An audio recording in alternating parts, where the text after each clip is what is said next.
المصطفى رسول الله صلى الله عليه وسلم. شأن الله لهم الفاتحة. أعوذ بالله من الشيطان.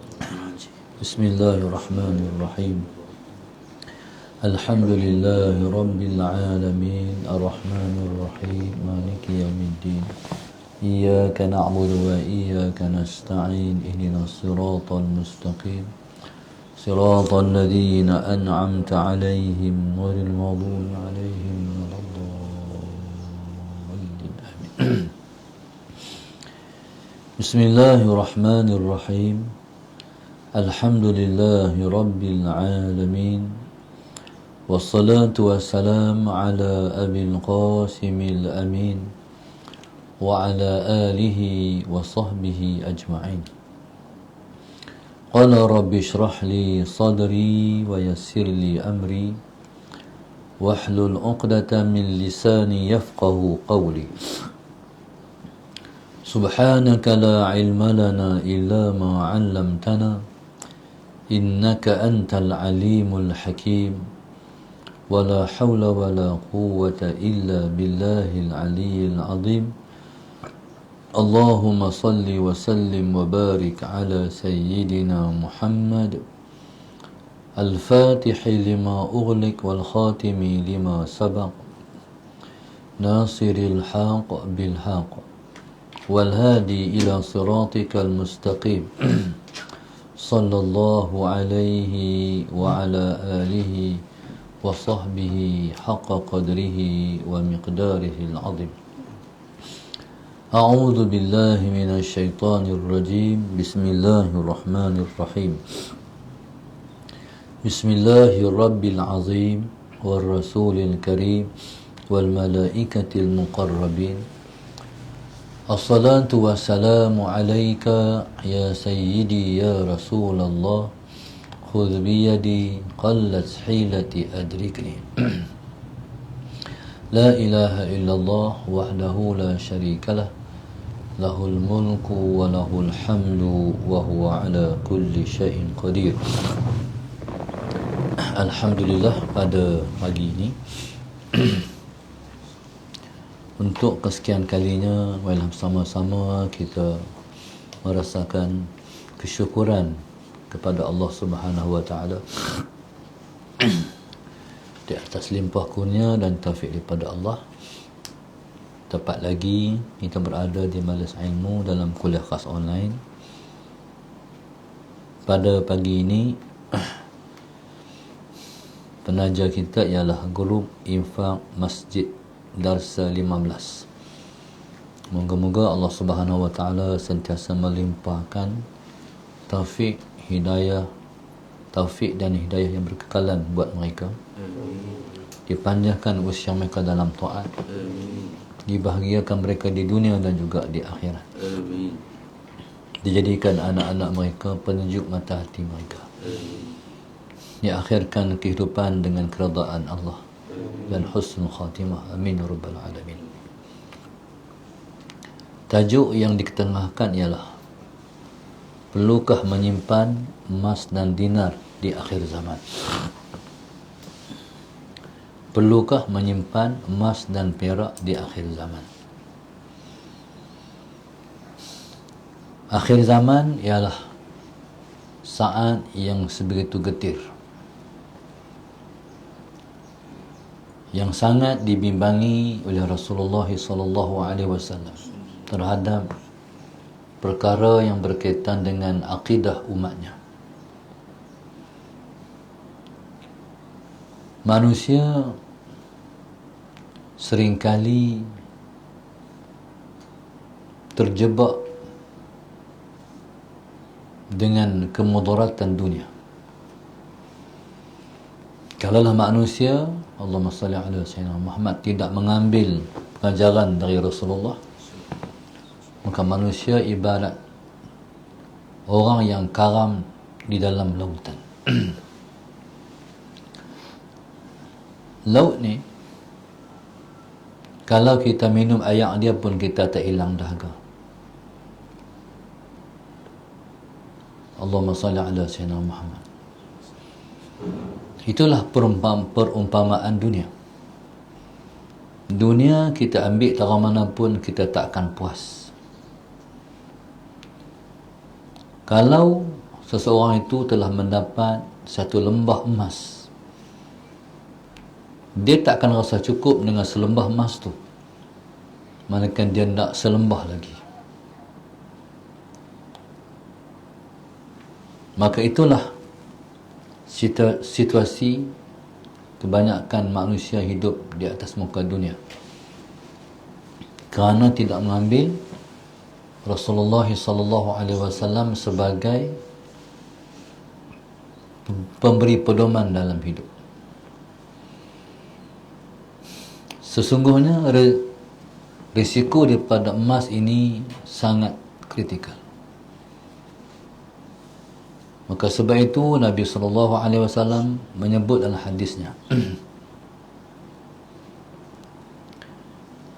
bahawa inna ma'asyarul anbiya lam yuwarrithu dinaran wala dirhaman, innama warrathul ilma. Nabi kata, sesungguhnya golongan nabi-nabi mereka tidak mewariskan dinar. Dinar maknanya duit emas. Wala dirhaman, dan mereka tidak mewariskan duit perak. Innama warrathul ilma.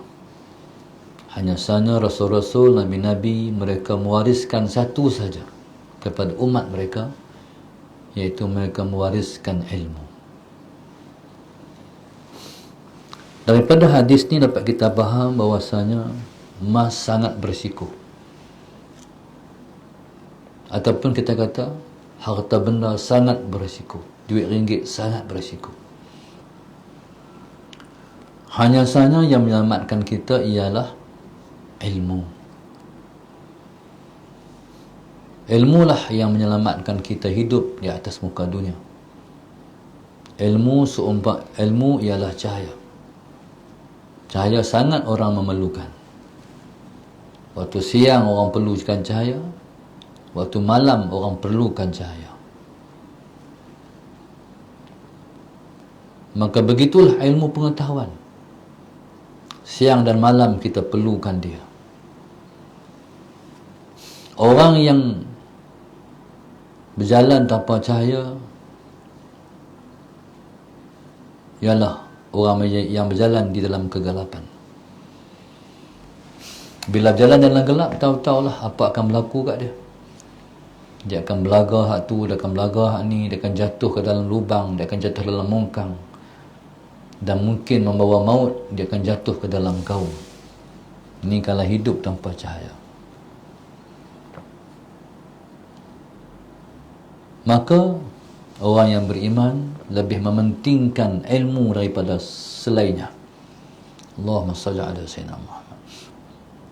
Imam Ahmad radhiyallahu taala anhu. Imam Ahmad radhiyallahu taala anhu ketika orang tanya,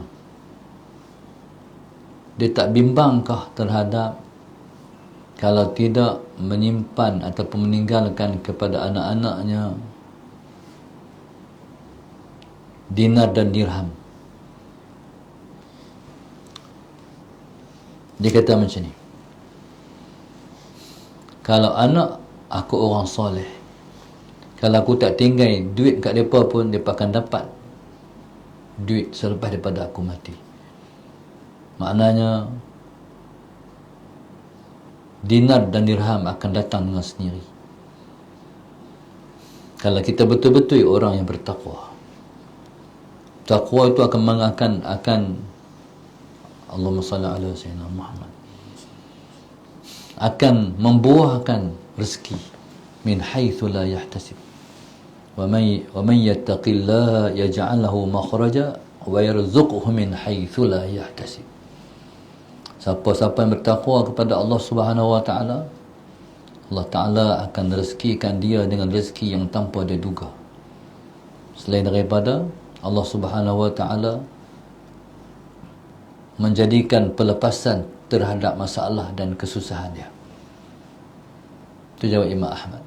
Aku nak heran apa kalau anak aku orang bertakwa, nanti duduk dekat mai kat depa. Tapi kalau mereka bukan orang soleh, apa guna aku tinggalkan harta pada mereka? Jadi dua kedudukan situasi itu. Kalau anak kita orang baik, orang soleh, lambat laun dia akan ada duit juga. Sekalipun kita tak tinggalkan duit kat depa. Tapi kalau anak kita bukan orang yang baik, apa guna tinggal harta pada mereka? Sebab mereka akan gunakan ke jalan yang tidak baik. Jadi tuan-tuan muslim dan muslimat mata Allah sekalian, berbalik pada isu emas. Emas ni ialah dinar.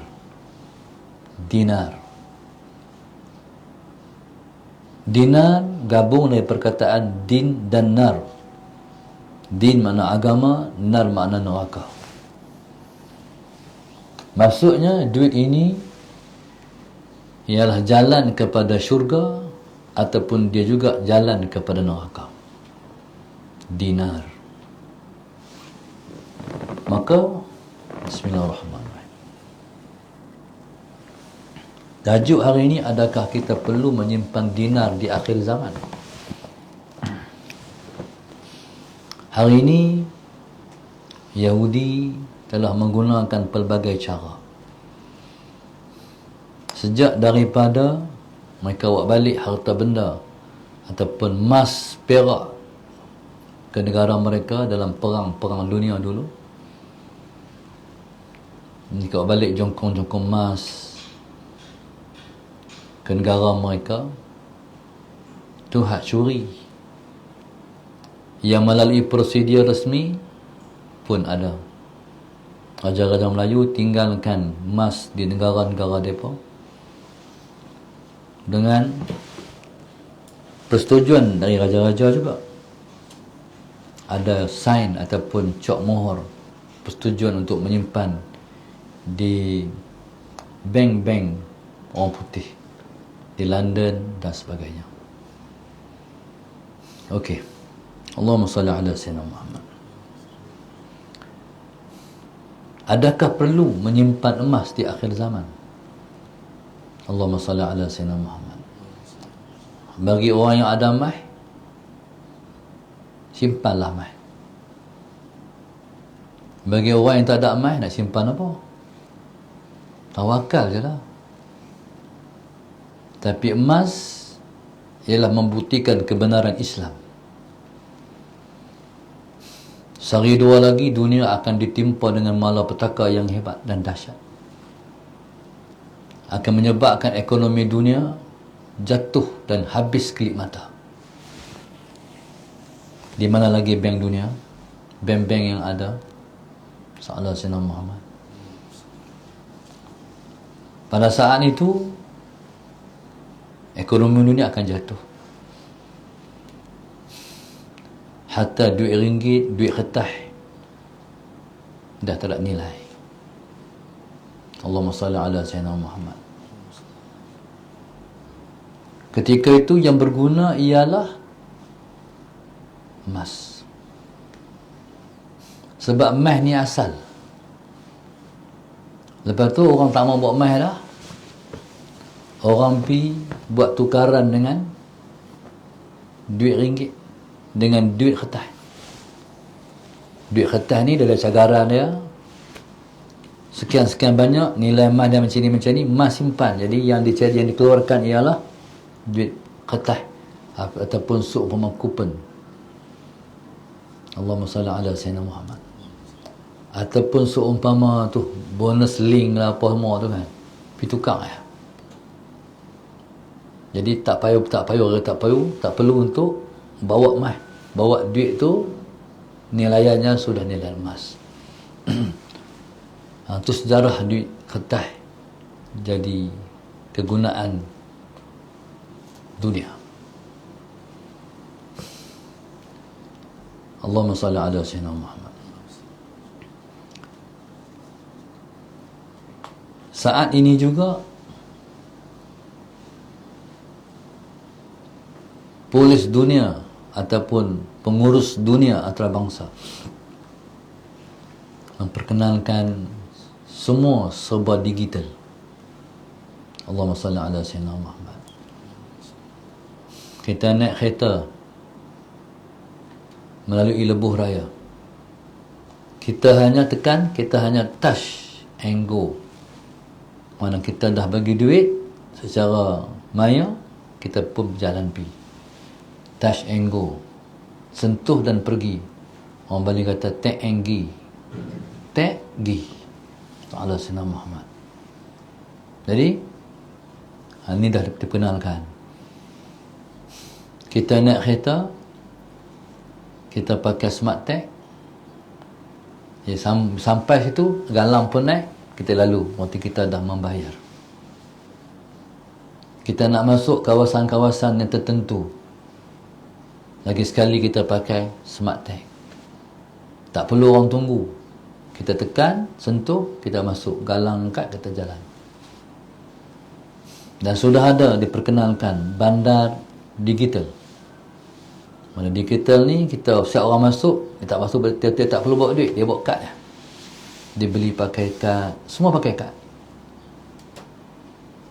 Tapi semua ni akan berakhir pada zaman Dajjal. Sistem-sistem ni, macam contoh, sistem-sistem elektromagnetik. Sistem-sistem ini akan berakhir pada hari Allahumma salli ala Sayyidina Muhammad, munculnya Dajjal. Pada hari munculnya Dajjal, sistem semua rosak. Hari pertama Dajjal sama dengan setahun. Hari keduanya sama dengan sebulan. Hari ketiganya sama dengan seminggu. Hari keempat baru pulih seperti hari-hari yang lain. Ketika itu para sahabat tanya Rasulullah, ya Rasulullah, adakah hari itu memadai? Hari yang sama dengan setahun itu adakah memadai? Ataupun bagaimana kita nak bersemayang pada hari itu? Sehari sama dengan setahun, adakah cukup dengan 5 kali semayang? Sehari semalam 5 waktu, adakah cukup dengan 5 kali solat? Nabi kata tidak madai. Tapi hari itu qaddiru alaiha, kata Rasulullah. Qaddiru alaiha maknanya kamu ukur. Subuh dan zuhur berapa jam? 6, 7, 8, 9, 10, 11, 12, 1. 7 jam. 7 jam sembahyang zuhur. Zuhur dan asar berapa jam? 3 jam. 3 jam sembahyang asar. Asar dan maghrib 3 jam. 3 jam hayang maghrib. Maghrib dan isyak sejam. Sejam hayang isyak. Lepas tu isyak dan subuh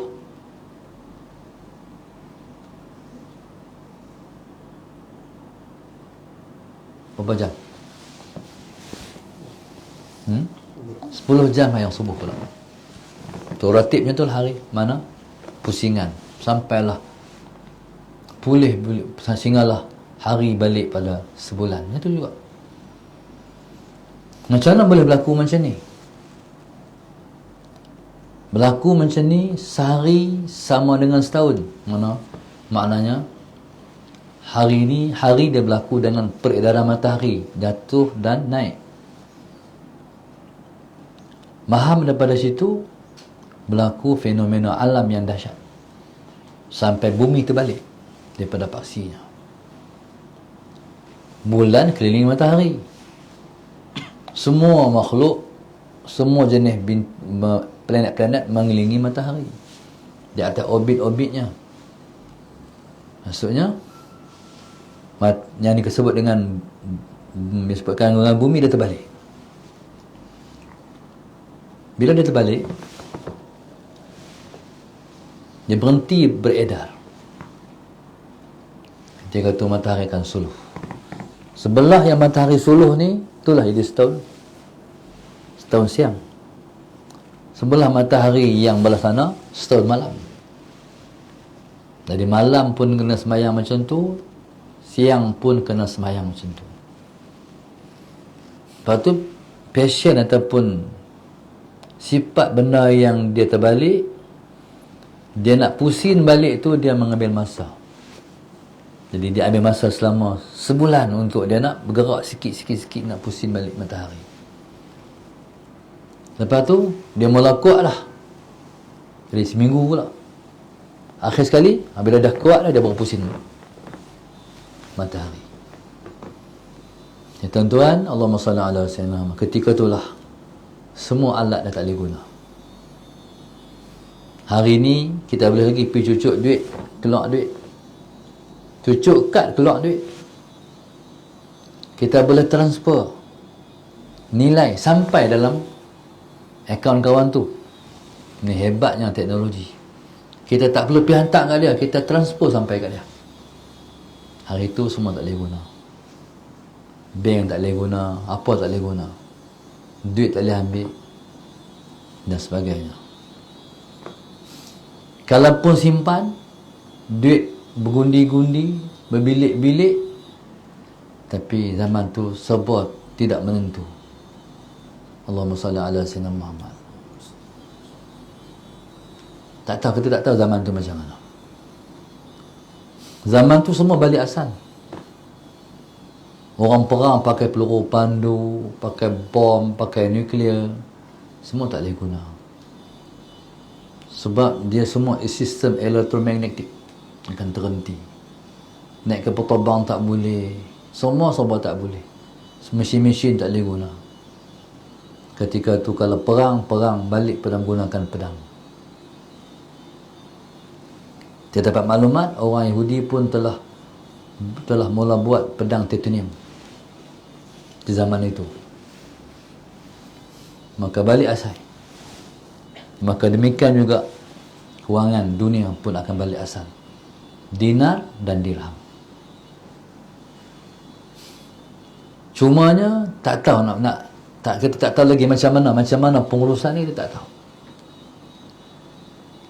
Cumanya asasnya macam itulah. Contoh kita pakai gelang. Gelang 20,000. No? Nak beli nasi lemak takkan nak jual gelang kot. No? Kawan tu pegang gelang, buat lari gelang. Jadi secara praktikal kita tak tahu.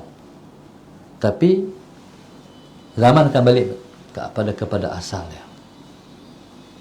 Jadi subhanallah, sallallahu alaihi Muhammad, siapa-siapa nak menyimpan, nak simpan hari depan ni, orang kata lah, para ahli ekonomi kata, simpan emas, jangan simpan duit. Jadi simpan emas ni, sallallahu alaihi Muhammad, kalau kita simpan di bilik simpanan emas, di bank, kadang-kadang tak menguntung juga. Selamat, tapi untung tak. Sebab kita kadang-kadang kena bayar sewaan tu lebih daripada yang sepatutnya. Tapi kalau simpan di rumah, risiko juga. Inilah dunia, semua serba masalah. Melainkan masalah saya nak belakang rumah, pergi korek lubang, simpan dalam tanah. Tapi risau juga, pergi tengok tak ada, jin buat lari. Serba tak kena belakang. Orang kata cari peti besi. Macam-macam dia punya teori orang. Tapi itulah situasi dia yang mendepan. Tapi kalau pergi ke depan lagi, semua orang dah kaya dah. Sallallahu alaihi Muhammad. Pergi ke depan lagi, orang dah kaya lah. Macam mana boleh kata semua orang kaya? Sebab batu kerikil ni akan tukar jadi emas. Tanah, bumi akan keluar, akan mengeluarkan emas. Maklumlah, dunia bila nak kiamat, dia macam dengan suruh market orang buat jualan runtuh. Allahumma salli ala sayyidina. Macam orang nak tutup kedai, semua dia jual. Begitulah di akhir zaman, kedai nak tutup lah, dunia nak kiamat lah, semua akan keluar. Sampai zaman tu orang tercari-cari pula zakat dia kat siapa dia nak bagi? Sebab orang semua kata, kami tak layak terima zakat. Kami dah kaya, takkan kami terima zakat? Jadi bersyukurlah kita terhadap masih ada asnaf yang boleh kita keluarkan zakat. Tu masa esok tak ada. Barang mai ada, nak beli barang tak ada pula. Zaman tu barang mai ada, tapi nak beli makan tak ada. Ini dunia akhir zaman. Sehinggalah pada ketika itu, Allahumma salli ala sayyidina Muhammad, seseorang itu dalam hadis menceritakan dia kencing, keluar malam kencing. Bila dia kencing, dia rasa macam kencingnya itu jatuh di atas satu benda yang keras, percik patah, percik balik. Lepas kencing, tengok-tengok belulang, iaitu kulit kambing. Bawa balik rumah. Bawa balik rumah sebab nak makan. Nak makan. Berkeli pula, orang tahu kata dia ada tulang. Berkeli pula. Sampai nak berbunuh-bunuh sebab nak makan. Itu zaman ke depan. Serba menakutkan. Lagi dekat nak kiamat, lagi dahsyat. Akan timbul gunung-gunung emas. Bukan lagi keluar emas daripada bumi, timbul gunung-gunung emas. Macam pernah berlaku di Sabah. Ada satu dibelah kudat. Satu ketika berlaku timbul satu pulau. Tiba-tiba pulau tu timbul. Orang pakat terkejut. Macam mana boleh timbul pulau baru? Tiba-tiba dalam beberapa masa, tiba-tiba dalam beberapa masa, Salah Sayyidina Muhammad, pulau tu hilang. Dia tenggelam dan hilang. Pergi mana? Masuk balik dalam tanah ke? Begitulah akhir zaman. Dia timbul gunung-gunung emas. Lah tengok ni gunung-gunung pokok-pokok, gunung-gunung emas. Salah Sayyidina Muhammad. Dan pada ketika itu, Allahumma salli ala Sayyidina, Sungai Furat kering. Bila kering, timbul mahmah. Jadi fitnah tetap berterusan di akhir zaman. Jadi kalau kata perlukah menyimpan emas di akhir zaman? Saya kata perlu. Tapi nak guna macam mana esok, kita tak tahu lagi. Allahumma salli ala Sayyidina Muhammad. Dan menyimpan emas ni yang paling baik menyimpan kat bini.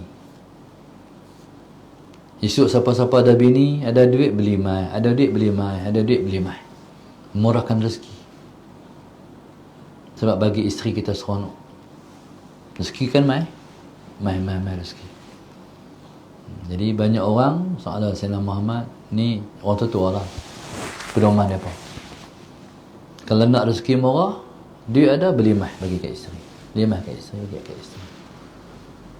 Lagi mana dia duduk pakai, tak kena zakat. Dia duduk tukar-tukar, ni pakai gelang ni, esok pakai gelang ni, tak kena zakat. Tapi kalau melebihi daripada had, dari had pakai tu tak kena zakat, had lebih tu kena. Jadi begitulah sedikit pedoman yang dapat ditinggalkan pada pagi ini pada tajuk perlukah menyimpan emas di akhir zaman. Mudah-mudahan menjadi satu renungan dan juga pedoman pada kita, insya-Allah. Al-Fatihah.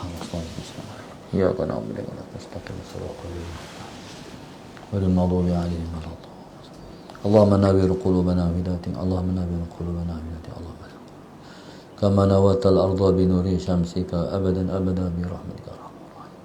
Rabbana atina fid dunya hasanah wa fil akhirati hasanah wa qina sallallahu alaihi wasallam. Subhanallah.